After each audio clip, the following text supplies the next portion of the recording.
Okay, I'm going to talk today about the Martin guitars. And I'm also trying out my new SE Electronics X1A condenser microphone. I think it's going to give me a little bit better quality of sound.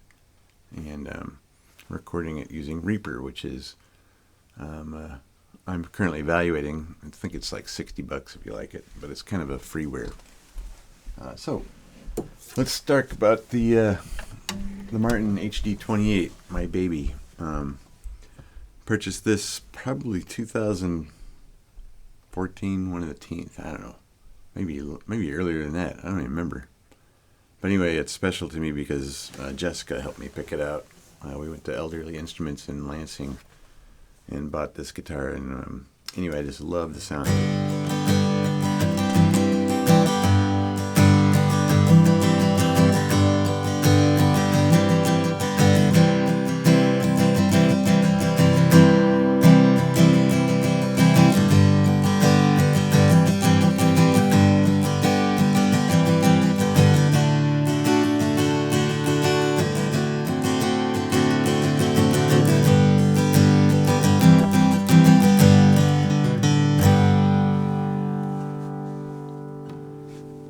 So it's built. It's a 1996 model. Like I said, the HD28. They say that the tone woods, they mature at about 25 to 35 years old, and so this guitar theoretically is just coming into its prime. And anyway, I just love the sound of it. I hope it comes through on this new microphone.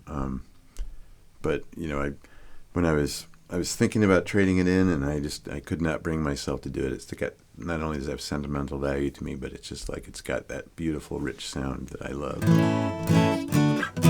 And it's not, it's still not my dream guitar, and that was one of the things. I mean, it's I don't know why it shouldn't necessarily be, but I've just always wanted one of the 40 series Martins. So the difference, when you talk the 20s versus the 40s, the 20s, the 28, and I don't know what other 20s there are in the Martin series, but they're really not too much different from the 40s other than the appointments and the grade of the wood, if you will. So I'm not really sure what the differences are in the grades, but in the numbers, I think these are grade 4 and 5 tone woods, meaning that the consistency of the grain and the consistency of the color is of a certain level.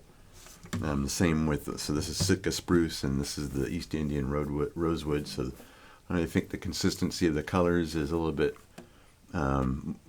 more consistent at the higher numbers, the 40s, than at the 20s. And I see reds and browns mixed together. I mean, it's still very, very beautiful. It's still a very, very pretty guitar.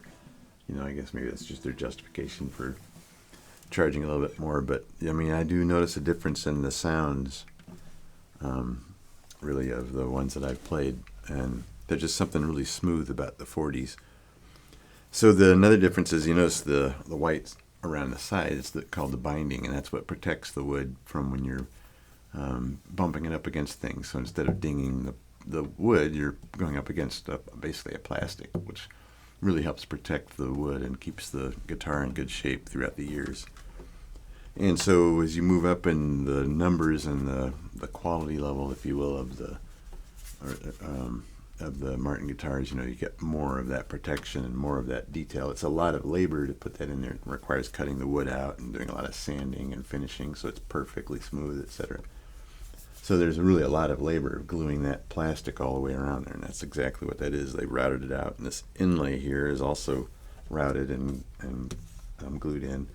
I think this is just a decal. I don't know if that's a routed in. It may be. I think it may be actually, but it's still like plastic.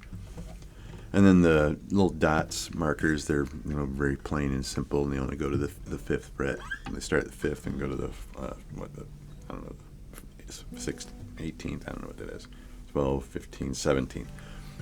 So not a whole lot of bling on the 28s. It's got the regular script name for the Martin, and then just a regular rosewood faceplate on here with no binding, and it's got just the closed regular these are Martin tuners. I mean, a fantastic guitar. I love it. It's my baby. I just know now that I'll never get rid of it. I just love it too much. You've heard it.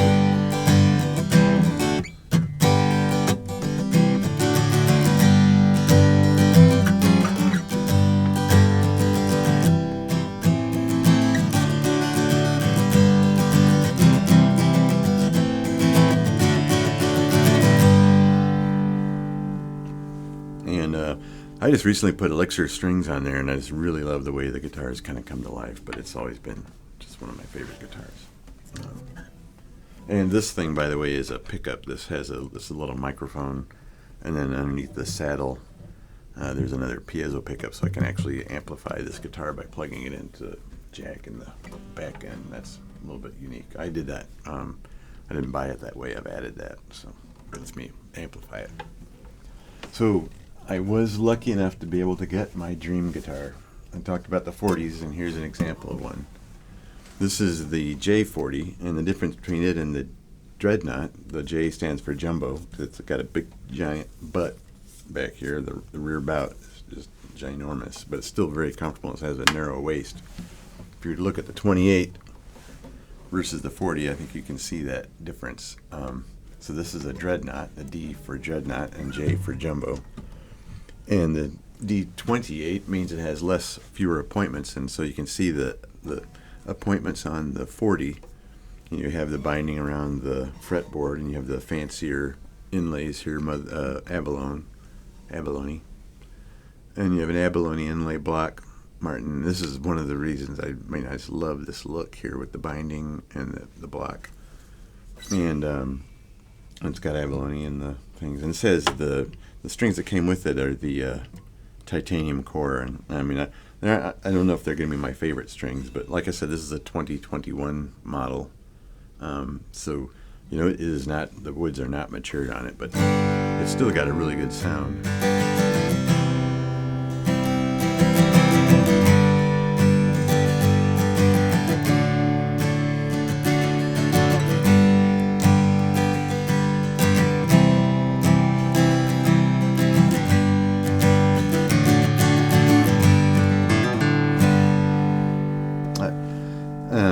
And then you see the rosette is much more intricate. It's got the abalone in the rosette, and like I said, these have a grade 6 and 7 versus the 4 and 5 of the 20s for the tone wood quality. So you have a little bit more consistent color and maybe a denser, more finer grain.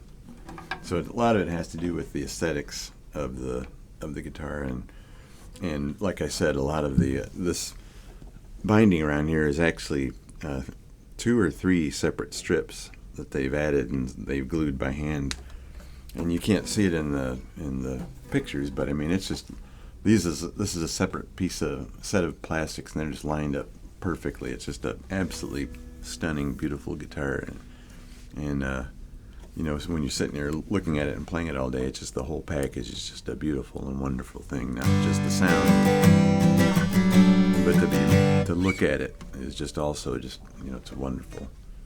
And this is a guitar that, even though it's a pretty penny, it's not going to depreciate a whole lot. So it will still be, and it'll actually probably increase in value if my kids keep it long enough. So like I said, 25 years and it'll mature. The tone woods will mature, and hopefully people are still liking and playing guitars.